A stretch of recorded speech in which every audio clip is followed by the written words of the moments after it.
Chapter 22. Amber sighed sadly as she watched the flames lick at the stone walls from inside the chimney. Flame had disappeared for almost 3 days now. There hadn't been so much as a single sighting of him within the city or outside. The fire dragoness had stayed in his room every day, hoping to find him when she returned from a meal, which she hardly ate. She had barely spoken to anyone as well.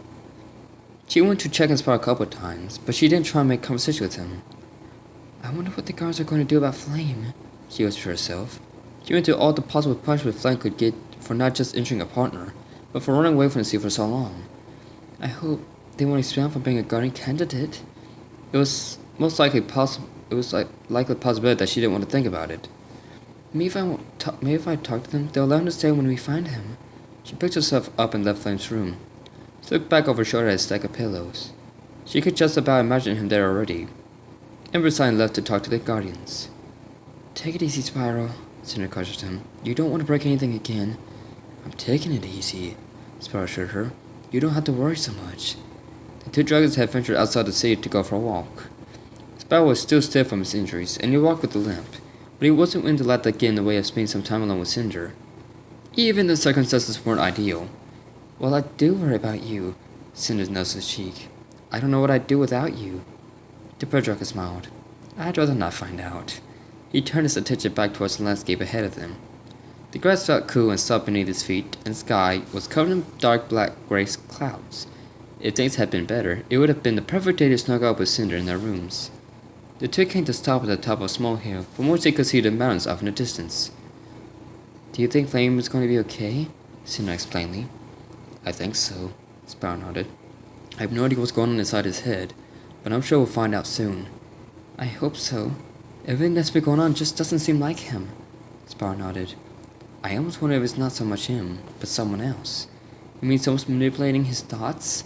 Cinder glanced at him for a split second, then turned back to the landscape. That would make sense, but this just brings the next question. How would we get through to him if that were the case? Before Spyro could answer, a light caught the corner of his eye. Look out! He cried and tackled Cinder as the fireball exploded on the spot they had been moments before. Spyro coughed and flapped a wing to blow the ash away. He looked back at the exploding crater. That was too close, he gasped. You okay, Cinder? She didn't respond. Spyro looked down to find her unconscious. She had blood trickling down the side of her head and from her nose and mouth. Cinder! Spyro pressed himself beside her chest. Her heart was still beating, if only at a slower pace. That was a close one, a voice sneered. Spyro turned his head to see Flame flutter down and land beside the crater. Flame! Spyro snarled. What has gotten into you? This isn't like you to hurt your friends. Why are you doing this? Why? Flame cocked his head sideways to think. That's a good question. Probably because my love is miserable with you around. He spat another fireball and Spyro countered with his own. The explosion sent both Spyro and Cinder bouncing across the grass. What are you talking about? Spyro demanded as he picked himself up. His body already ached. Oh, don't act like you don't know. Flame bared his teeth and rammed Spyro. You're the legendary purple dragon. You've got abilities no other dragon has. A girlfriend cares about you and the respect and admiration of everyone around you. I tried being like you, because I admired you. I wanted to be strong, and you made fun of me for it. He struck Spyro across the face with his tail. I have no idea what you're talking about. Spyro groaned as he picked himself up again. I was trying so hard to beat you, and it felt like no matter how hard I tried, I couldn't. Then when I finally think that I had outmatched you, you take a dive to make me like that I actually beating you. I didn't try and make you believe anything.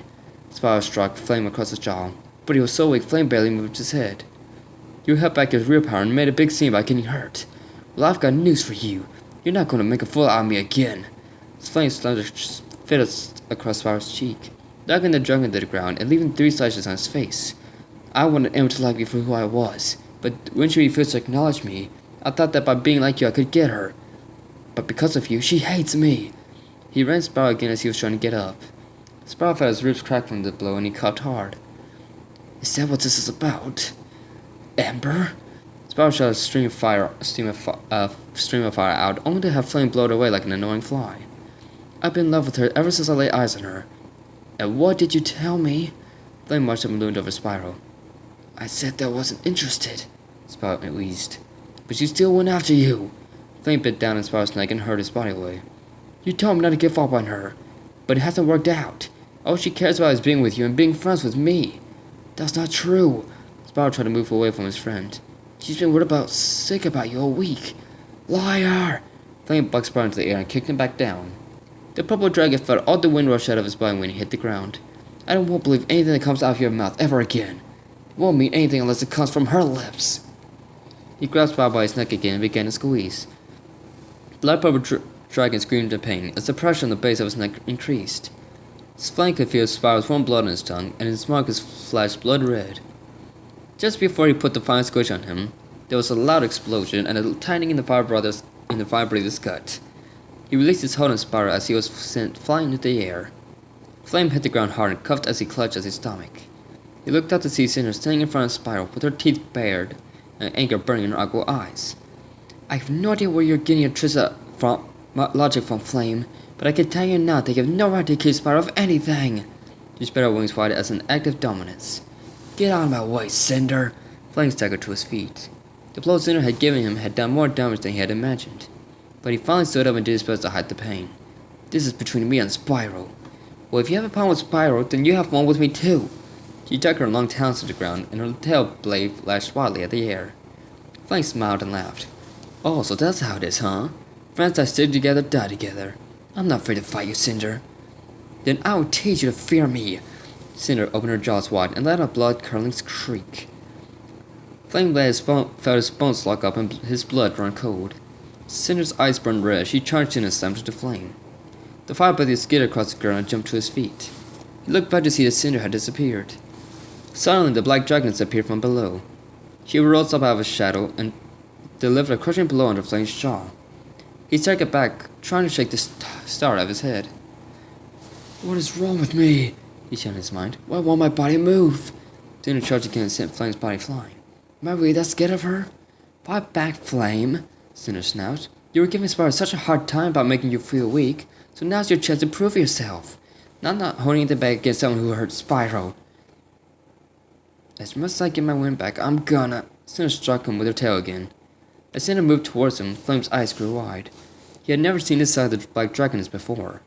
Cinder began to emanate with shadow energy. Shadow gasped as she unleashed a powerful blast of shadow fire at him. Flame braked the fire at her, but Cinder's blast was far more powerful. Flame struggled to force more power into his breath, but Cinder forced him back. There was an explosion, and all three dragons were tumbling across the ground. Cinder shook her head and wiped the blood from her lip. She looked around to see that Flame had disappeared. She felt uncertain about his sudden disappearance, but when she saw Spyro laying in a pool of his own blood, she got up and went over to him. He was alive, but his breathing was slow and forced. Cinder gave one more quick look around to make sure that the coast was clear before hefting Spyro on her back and retreating towards the city. As she left, Flame watched her leave from the cover of some trees. He had cuts and bruises all over him. Blood seeped from a gash on the side of his head and his lip. His left hind leg was burned and bleeding, forcing him to hobble. As he watched Cinder, he felt his temper rise. Damn her! He cursed silently before slipping away into the shadows.